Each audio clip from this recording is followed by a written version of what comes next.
Vía Pública. ¿Cómo están ustedes? Muy buenas noches, bienvenidos a Vía Pública. Catalina Parot optó por renunciar al cargo en el que solo alcanzó a estar 33 días. ¿Qué cifra? En una decisión presuntamente marcada por una molestia en el manejo de la moneda, justamente hacia este órgano encargado de la redacción de la nueva Constitución.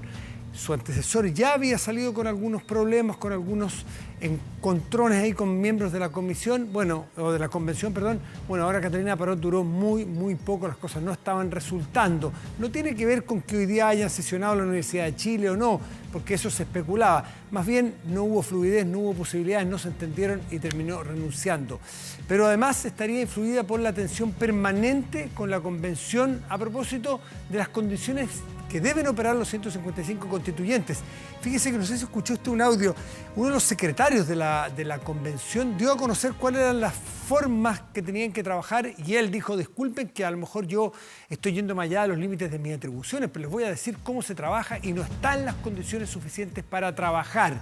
Entonces, esto antes de la interpelación de una de las constituyentes. Está tensa la situación por cosas formales. Uno se debe suponer que esas cosas deberían ser un desde, el cómo van a trabajar, el dónde van a trabajar, qué sé yo, los medios a los cuales van a transmitir, para poder entrar en el fondo, porque lo que se trata de esto no es de un programa de televisión, no es de una forma de cómo van a convivir, es cómo hacemos una constitución. Entonces, las condiciones de trabajo aquí se tornan urgentes y muy importantes. La relación entre la convención y Catalina Parot fue tensa, la verdad que desde el principio. Hace un mes, cuando llegó, cuando más de 40 constituyentes del Partido Comunista, del Frente Amplio, Partido Socialista, independientes, no neutrales, lista del pueblo y escaños reservados de pueblos originarios, firmaron una declaración rechazando su designación como secretaria administrativa. La verdad que hay muchos que no resisten que haya representantes del Poder Ejecutivo allí, porque estiman que hay que de alguna manera afecta a la autonomía. Entonces, ahí la tensión, yo no sé si la tercera persona que llegue va a tener una cabida o va a tener una recepción distinta a sus antecesores. Eso está por verse. Esta se trata de la segunda baja entonces en el cargo desde la salida de Francisco Encina, que fue muy criticado, ¿se acuerdan ustedes? Después de la instalación bastante compleja también, ahora fue Catalina Parot. Vamos a conversar a la mesa porque hay muchos otros temas para esta noche.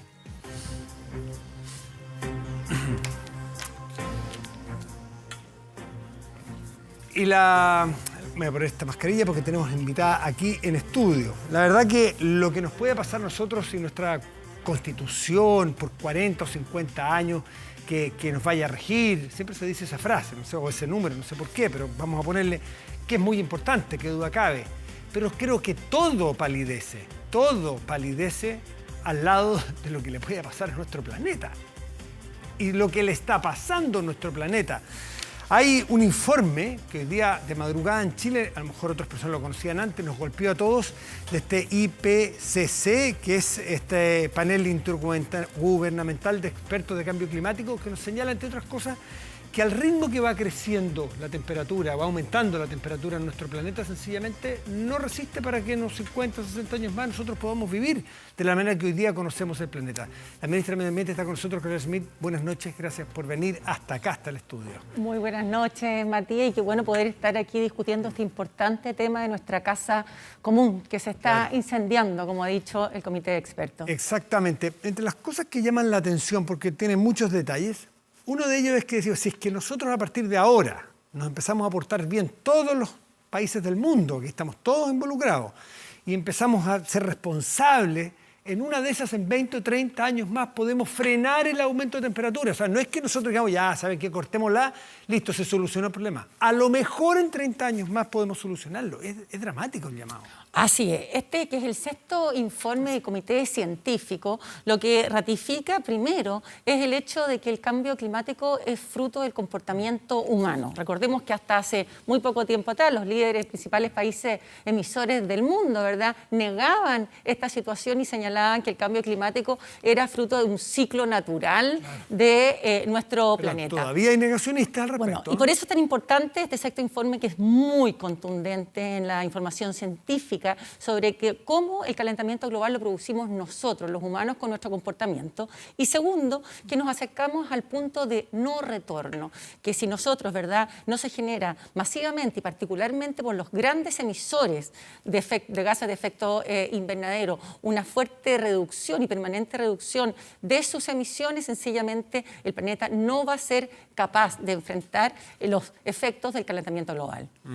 Ahora, otra cosa complicada que decía este informe es que aquí no se trata y quizás es bueno lo que dice, a mí me asustó al principio, pero después de otra lectura. Aquí no se trata de que hay algunas partes del mundo que van a salvarse y otras no, y que, bueno, entonces vámonos todos para allá. No, esto es el planeta. Eso suena terrorífico, pero a tu vez es una oportunidad, porque nadie puede decir, no, yo estoy libre. Aquí o nos sumamos todos o nos quemamos todos de alguna manera. Claramente, ¿verdad?, el cambio climático tiene un componente que es absolutamente global. No importa dónde se produzcan los gases de efecto invernadero, estos gases que son CO2 equivalentes, nos afectan a todos por igual. Sin embargo, no todos los países producimos por igual. Hay grandes emisores que son los que generan la mayor parte de las emisiones de gases de efecto invernadero, Estados Unidos, China, la Unión Europea, la India. Y hay países que son, por otra parte, muy pequeños emisores, como es el caso de Chile, pero que son tremendamente impactados por el cambio climático, dado su características geográficas. Eso es algo que nos pasa aquí en Chile. Chile, que ha sido un país que se ha destacado y ha liderado internacionalmente la transformación a las energías limpias, no solamente en nuestro país, sino que también a través del hidrógeno verde para llevar al mundo las energías limpias. Es un país que es muy vulnerable al cambio climático, cumple 7 de las 9 condiciones de vulnerabilidad, y eso hace que nos pegue muy fuerte el cambio climático, particularmente, y como además muestra este informe, en un tema que tiene que ver con la crisis hídrica, que nos golpea muy fuerte en esta mega sequía de 14 años, y que el informe muestra con fuerza cómo también eso va a ser una de las principales consecuencias en el mundo entero, pero particularmente en nuestro país. ¿Cuáles podrían ser usted que participa de las cumbres? Bueno, las cumbres están bastante afectadas, pero está hiperconectada con lo que pasa. ¿Qué es lo que se dice que podríamos empezar a hacer y qué va a hacer Chile? Bueno, Chile ya tiene compromisos de descarbonizar la matriz energética, es muy avanzado y tiene muchas ventajas, por suerte, además, para energías limpias, pero ¿qué va a hacer Chile? ¿Qué está haciendo Chile puntualmente para aportar en lo que pueda en esta tarea? Bueno, a nivel internacional, este informe muestra los 5 escenarios de qué se puede, ¿verdad?, qué va a pasar frente al cambio climático según cómo se comporten los países. Los 5 informes muestran que el incremento de la temperatura va a superar el 1,5 grados Celsius. Sin embargo, el peor de los casos es que los compromisos de los países se mantengan en aquellos que hicieron en el año 2015, cuando se firmó el Acuerdo de París, donde los países hacen compromisos de reducción de emisiones. Sin embargo, se establecía en el Acuerdo de París que los países debían actualizar, incrementar sus compromisos climáticos para mantener el objetivo de disminuir el incremento de la temperatura.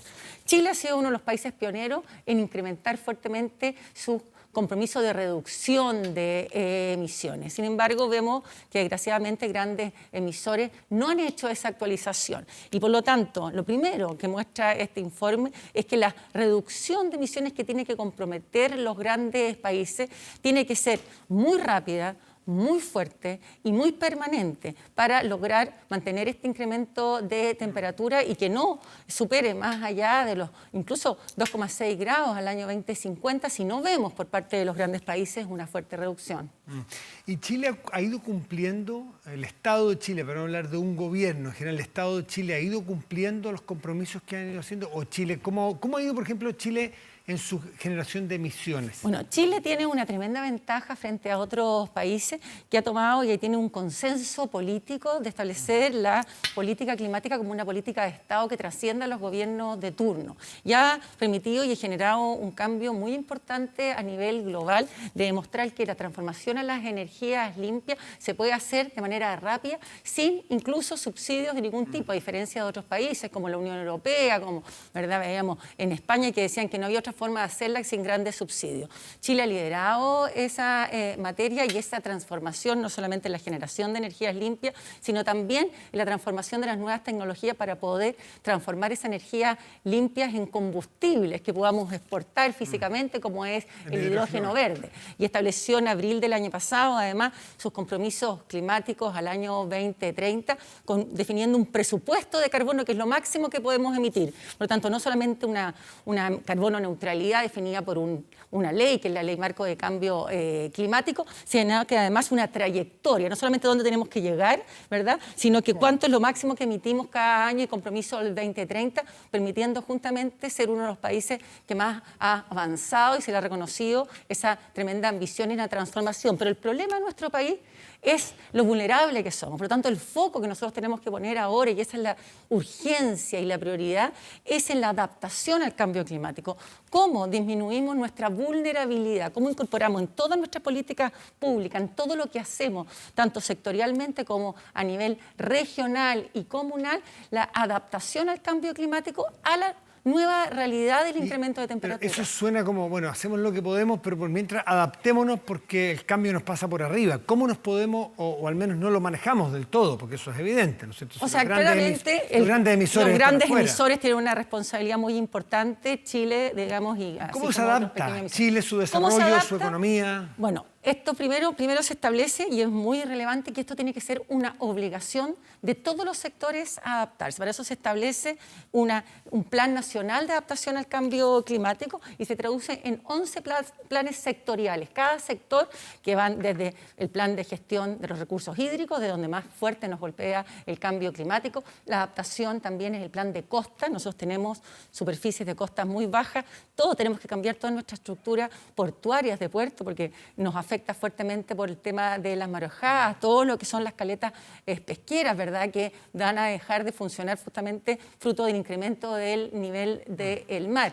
Nosotros tenemos todo el sector silvo-agropecuario, que depende del agua para la producción y que los cultivos ya no van a ser los mismos ni en las mismas zonas fruto del cambio climático. Se establecen esos 11, ¿verdad?, planes sectoriales, y a través de lo que es el ARCCLIM, que es el Atlas de Riesgo Climático a nivel comunal, que se desarrolló con el Comité Científico de la COP, sabemos el impacto del cambio climático en cada comuna de nuestro país, para cada uno de los sectores, y por lo tanto las medidas específicas que hay que tomar a nivel territorial para la adaptación al cambio climático, de manera que el impacto golpee de manera menos brutal, ¿verdad?, a la vida de las personas en nuestro país. ¿Y dónde le afecta a Chile particularmente? ¿Cuáles son las zonas geográficas donde está más vulnerable o más complicado Chile? Bueno, todo Chile se afecta por el cambio climático, pero de manera diferenciada. A diferencia de la mitigación, que no importa donde tú te ubiques, básicamente las emisiones generan... ¿Dónde ve usted los riesgos más? En términos de lo que más fuerte nos golpea a nosotros es el estrés hídrico.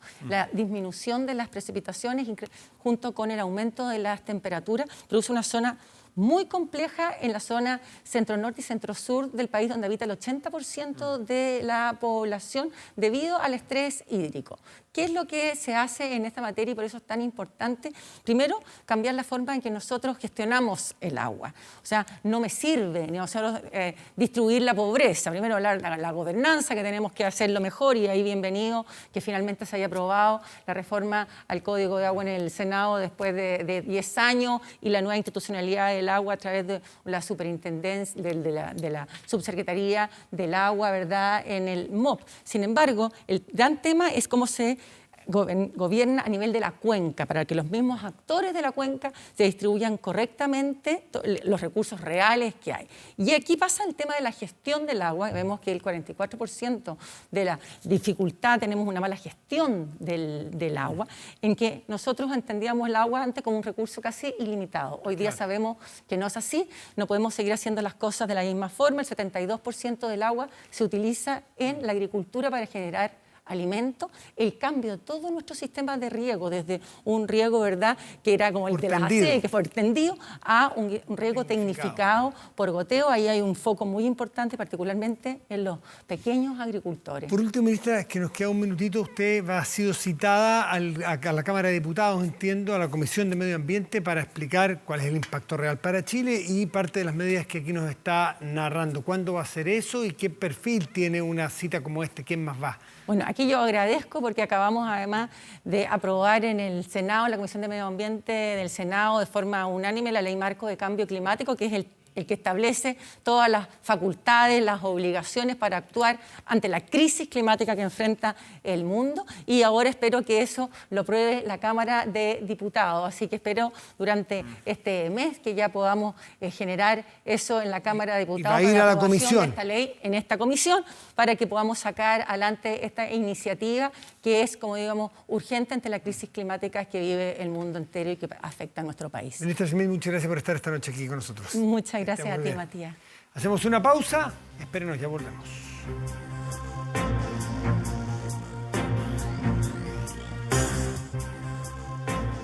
Estamos de vuelta aquí en Vía Pública y mire que es curioso que conversando sobre este calentamiento global que hablábamos con la ministra recién y viendo este informe que es muy lapidario para todo el mundo, hablamos de este planeta. Qué día más interesante para hacer una mirada quizás no desde las mediciones de temperatura de hoy ni las emisiones de gases de efecto invernadero necesariamente, salvo que quiera hacerlo porque debe tener absoluta idea de qué se trata, pero una mirada más histórica, una mirada más científica en la observación de este cosmos completo. ¿Qué más apropiado que tener hoy al autor de este libro, el profesor José María Massa Sancho, Premio Nacional de Ciencias, que ha lanzado este libro? Profesor Massa, muy buenas noches. ¿Cómo está usted de tanto tiempo? Muy buenas noches, Matías. Muy bien. Sigo en mi casa encerrado, sí, pero muy bien. Oiga, y contento por el libro. Contento, el libro es precioso, además es interesante. Ahora, la cantidad de nexos y nombres que uno ha escuchado siempre, pero asociarlo a determinadas cosas, a constelaciones, es muy fascinante. Pero no puedo perder la oportunidad, aunque sea 2 minutitos, de su reacción respecto de este informe de calentamiento global que hace pensar que nuestro planeta tiene fecha de vencimiento. ¿Cómo lo ve usted? Bueno, en realidad el planeta no, el planeta está muerto de la risa. Bueno, nosotros tenemos fecha de vencimiento en el planeta, que es otra cosa. Sí. El planeta no se va a morir. Tiene razón, a eso pero, me refería. Sí. Sí, no, es muy preocupante, es muy preocupante. Mira, hace un tiempo atrás yo, por estas cosas de estar aquí encerrado, estuve hablando sobre este tema y tuve la suerte de leer un libro que escribió Bill Gates. Y ahí comenta que emitimos 51.000 millones de toneladas de anhídrido carbónico al año. 51.000 millones de toneladas. Y eso tiene un efecto acumulativo que en los últimos 100 años ha ido elevando la temperatura suavemente, porque 1 grado, 1,5 grados. El informe 1,1, pero ya con 1,5 se cree que la cosa se puede poner muy fea, y a este paso llegaríamos al fin del siglo XXI con 3 grados de aumento, que sería una catástrofe total. Entonces, lo que el informe dice es que estamos llegando al borde de daños que tal vez sean irreparables, que sean irreversibles. En la agricultura, el agua ha subido en el mar 20 centímetros, Ahora, lo curioso, pero se cree que puede subir mucho más. Profesor, usted se dedica más a los fenómenos naturales, los ha estudiado, ha acumulado la historia, la ha enseñado por tanto tiempo, pero estos no son efectos naturales, pues. Estos son efectos del ser humano viviendo en la Tierra, a partir, sobre todo, gran parte de este calentamiento global, de la revolución industrial. Entonces, lo saca un poco de su expertise, pero seguramente lo ha hecho reflexionar mucho. Sin duda. Mira, la naturaleza tiene mecanismos de equilibrio. Y entonces ha cambiado el clima, de repente hemos tenido periodos de frío, periodos de más calor, pero lo que estamos viendo acá, las 51.000 millones de toneladas de anhídrido carbónico que el hombre emite, tiene un efecto acumulativo. Entonces hay una curva muy, muy clara de que el anhídrido carbónico ha ido subiendo y subiendo, y eso, si no lo, eso no es una cuestión que sea como un columpio que va y viene. Ese efecto acumulativo lo vamos a pagar muy, muy caro, o lo van a pagar caro nuestros hijos y nuestros nietos, porque las ciudades costeras van a tener problemas. Mira, todo este año tan solo nevó en Brasil, y en Chile ha sido el invierno más seco decían de 110 años. Sí. En Europa se han inundado. En la China murieron 200 personas con inundación. Entonces, el que no, entre comillas, cree en el cambio climático es porque tiene los ojos cerrados o porque no quiere pensar. Si uno ve los datos, es obvio que el clima va cambiando, que está fluctuando tremendamente, y eso nos va a poner en peligro a todos, y con nosotros, a los animales que conocemos, etc. Entonces, tenemos que hacer algo por tratar de emitir cada vez menos anhídrido carbónico. Y lo que es importante también es que en ese libro de Bill Gates, que yo lo recomiendo, él dice, miren, este es el presupuesto, una de las cosas que más genera anhídrido carbónico es la agricultura. Otra cosa es la construcción. Y la ganadería. Por ejemplo, contra lo que uno cree, no es la movilidad. La movilidad, todos los autos, todos los aviones, todos los barcos que circulan en el planeta no contribuyen ni siquiera con un 10% del anhídrido carbónico. Entonces, claro, podemos ir a autos eléctricos, sí, pero esa no es el meollo para ir resolviendo el problema.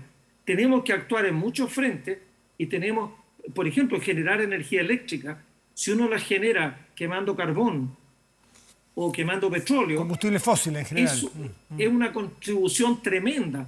Entonces uno puede tener autos eléctricos, pero si uno los carga con electricidad producida quemando carbón, no está sacando nada.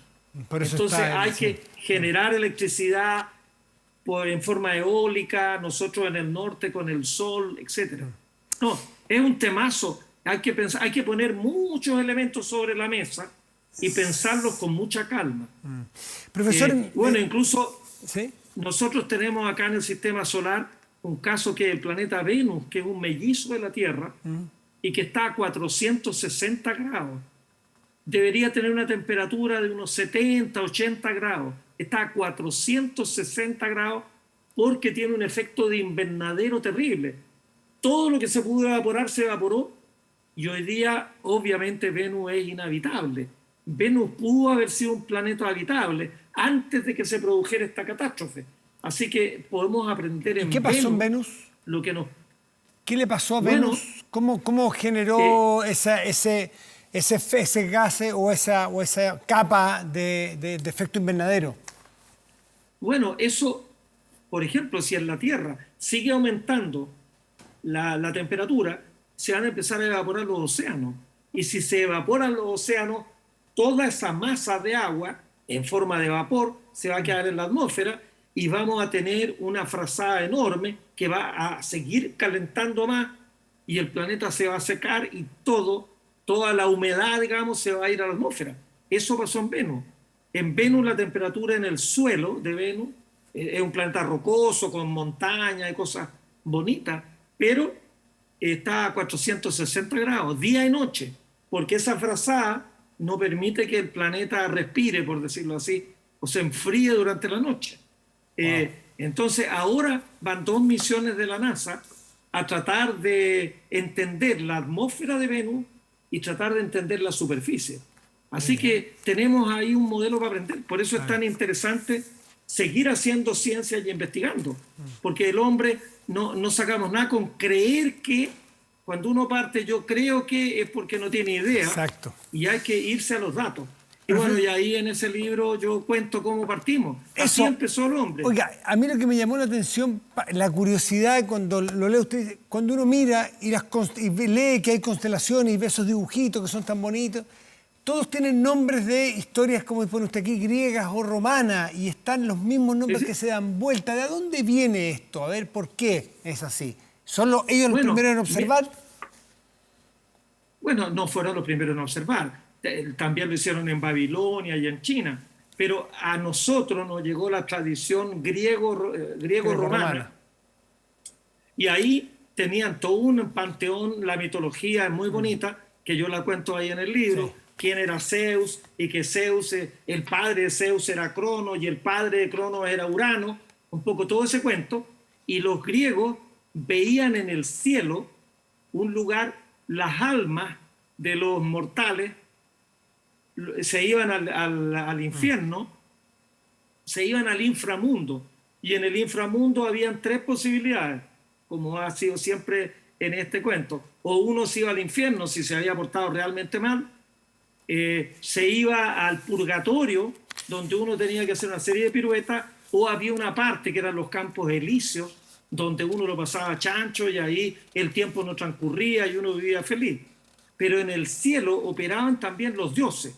Entonces el nombre de los planetas que se van moviendo recuerdan a Júpiter, que es Zeus, a Marte, que es el dios de la guerra, a Venus, que es la diosa del amor, y entonces cuentan las historias, las proyectan al cielo, y entonces ponen en configuraciones de estrellas, este es Andrómeda, este es Perseo, este es Orión, las tres Marías, claro. Todo el mundo las conoce porque están visibles en el verano, y delante de las tres Marías va Tauro y va las Pléyades, que es un conjunto de estrellitas que se ve como difuso. Bueno, ahí en el libro cuento, además yo tengo un profesor adentro que me hace ser muy proclive a enseñar, y en la mitología a mí nunca me la enseñaron en el colegio. Yo fui escuchando por ahí que Zeus, que Venus, que esto, pero entonces lo puse todo juntito, y yo creo que como introducción, muy sí. Sin ningún ánimo académico, más bien una introducción para que la señora Juanita, si quiere saber quién es quién, y claro, sobre todo la relación entre los dioses griegos y romanos. Sí, pues porque los romanos calzan. Copiaron, claro. Con todo respeto, los romanos eran como los chinos, que ahora están copiando todo de Occidente. Los romanos le copiaron a Grecia. Los griegos. Que los griegos primero, romanos después. Oiga, y lo interesante es que uno se encuentra con, vamos a decir, con no frases comunes, términos comunes que uno los empieza a entender en este contexto. Desde el mito de Prometeo, desde qué significa la caja de Pandora, y está en toda la historia. Guerra de titanes, que se usa tanto y para tantas cosas, en política, en deporte, el diluvio, en fin, hay un montón de historias. El Monte de Olimpo, mire, que está tan presente hoy día. Bueno, a ver, me gustaría que usted también nos narrara, porque está súper bien descrito en los 3 capítulos o en las 3 secciones de su libro, cuando entra la ciencia aquí. Porque una cosa son los dioses y otra cosa es cuando entra la ciencia, ¿no? Y ahí la ciencia empieza a tener que observar y tener que comprobar cosas. Y empiezan a entrar los números y empieza a haber cosas distintas. ¿Cómo conversan este mundo de los dioses y las creencias y la ciencia? Bueno, hay una transición suave, muy interesante. Yo por eso también soy muy respetuoso de los antiguos. No tenían la visión que tenemos hoy de la ciencia, pero de poco en poco fueron tratando de entender el mundo que los rodeaba. Y bueno, los mitos griegos es una manera de entenderlo. Incluso hay muchas cosas que suenan muy parecidas. Esto del diluvio de los griegos, también después lo toma el mundo cristiano. El diluvio tiene otros personajes en la Biblia, pero acá yo cuento el diluvio para los griegos. Claro. Bueno, después los griegos empezaron a tratar de tomar datos de lo que estaban viendo. Y cuento de 3 personajes que son para mí muy queribles. Uno es Aristarco, que fue el primero en medir, porque uno ve que el sol es muy brillante, pero ¿a qué distancia está el sol? Es muy difícil saber a qué distancia está el sol o a qué distancia está la luna. Pero para poder entender qué es el sol y qué es la luna, lo primero que uno tiene que hacer es saber a qué distancia está. Aristarco encuentra que el sol está 20 veces más lejos que la luna. Y como los vemos más o menos del mismo tamaño aparente, él llega a la conclusión de que el sol, como está 20 veces más lejos, es 20 veces más grande. Y después, comparando lo que se demora la luna en meterse en un eclipse de luna, saca la idea de que la luna es 3 veces más chica que la Tierra. Entonces, la luna es 1/3 de la Tierra y el Sol es 20 veces más grande que la Luna, por lo tanto el Sol para Aristarco es 7 veces más grande que la Tierra. Y eso lo hace pensar, 7 veces en tamaño lineal, en volumen son como 350 veces más. Es decir, si la Tierra tuviera 1 litro de volumen, el Sol tendría, en la idea de Aristarco, 350 litros. Claro. Entonces, Aristarco dice, es raro que el Sol, teniendo tanto volumen, vaya a ser un satélite de la Tierra. Me tinca que el Sol es el centro y la Tierra se mueve alrededor del Sol. Que es una idea genial, pero que nadie la tomó en serio por 1600 años, hasta que la reedita Copérnico, y Copérnico arma un sistema heliocéntrico. Bueno, pero ahí, Aristarco es el primero usted narra ahí, en poner claro, desde los la griegos, idea heliocéntrica. desde los griegos que empiezan a observar, empiezan a ponerle, a medir, que al final es como el concepto general, medirlo todo. Esto no es el olfatímetro, sino que vamos midiendo y explicándonos. Y esto es conocimiento acumulativo, después hasta Galileo, hasta Copérnico, para adelante. Hasta Newton, claro, mucho más adelante. Pero cosas que tengo la sensación de que están unidas hacia atrás en la historia, no son saltos al vacío. No, incluso uniendo la conversación que teníamos recién. Después de que llegamos a Newton, porque Newton mismo lo dijo, que él se había subido en hombros de gigantes. Claro. Y claro, es un continuo. Después de Newton viene la revolución industrial. Y después de la revolución industrial empezamos a hacerlo mal y miren el lío en que estamos metidos. Pero yo creo que va a ser la ciencia y la tecnología la que nos va a sacar del lío en que nos hemos metido tontamente, sin darnos cuenta del daño que le estábamos haciendo a la atmósfera y con ello el daño que le estamos haciendo a todos los seres vivos. La mitología... Y también, sí. Perdón, hay otra historia, claro, hay 3, Aristarco, Eratóstenes, que mide el radio de la Tierra, y Arquímedes, que es uno de mis personajes favoritos. Pero al final hay una historia que a mí me encanta contarla, y bueno, y es el último capítulo ahí, que es cómo armamos esta medida del tiempo, cómo armamos el calendario. ¿Por qué es un día? ¿Por qué tenemos 12 meses? Claro, meses? ¿Por qué tenemos meses de 30 y de 31? ¿Por qué el octavo, el octubre, que era el octavo, ahora es el 10º? Septiembre era el 7º, septiembre es 7º, octubre octavo, noviembre es 9º y diciembre es el 10º, porque el año empezaba en marzo. Entonces estábamos corridos en 2 meses. Y después Julio César dijo, no, vamos a empezar el año en enero. Todas esas historias las pongo ahí en la última pata del Claro, libro. la medición del tiempo. ¿Cómo nos medimos para situarnos? Claro. ¿Por qué tenemos semanas de 7 días? ¿Por qué después del día de la Luna, el día lunes, hoy, vamos al día de Marte, y después al día de Mercurio, y después al día de Júpiter?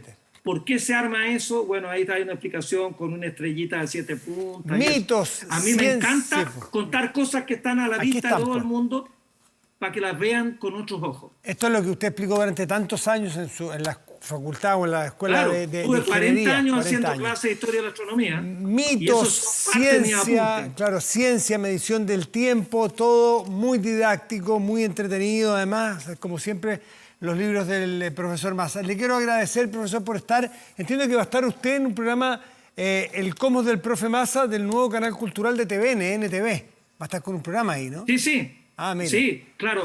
El año pasado hicimos una primera temporada de 12 capitulitos y ahora estamos en la segunda temporada de 12 capitulitos que duran 2 minutos, 2 minutos y medio. Canal cultural. Cápsulas para niños. Fantástico. Este libro ya está en librería. Adivinen qué editorial, Planeta, no podía ser de otra manera, con el profe Massa. Muy apropiado por un astrónomo. Muy apropiado. Profesor Massa, como siempre, un gusto estar con usted y muchas gracias por la enseñanza. Ya. Que le vaya muy bien. Chao, chao. Por la entrevista. Chao. Hacemos una pausa y ya volvemos, espérenos.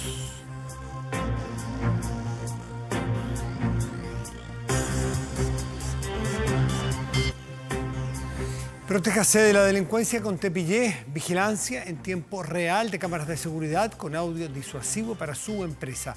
Alarmas Tepillé con cámaras conectadas a su smartphone y botón de emergencia móvil para su hogar. No sea usted la próxima víctima y contrátelos en tepillé.cl. Vamos a la pantalla grande de nuestro estudio y revisamos los contenidos de nuestro portal de noticias 24horas.cl. Contenidos producidos por las distintas plataformas de TVN. Tenemos esta que el gobierno reporta 86 casos de variante Delta en Chile. 8 son contacto comunitario. O sea, 8 se han producido por contagios adentro del país. El resto son personas que vienen de afuera. Sigue en grueso, sigue contenida la variante Delta en nuestra frontera. Sigue funcionando ese resguardo en nuestra frontera porque hay pocos casos producidos aquí en Chile y eso probablemente es lo que nos hace tener buenas cifras en general y que hay que seguir con las vacunas, con los controles fronterizos y sobre todo siendo cada uno de nosotros responsables. Hacemos una pausa, ya volvemos, espérenos.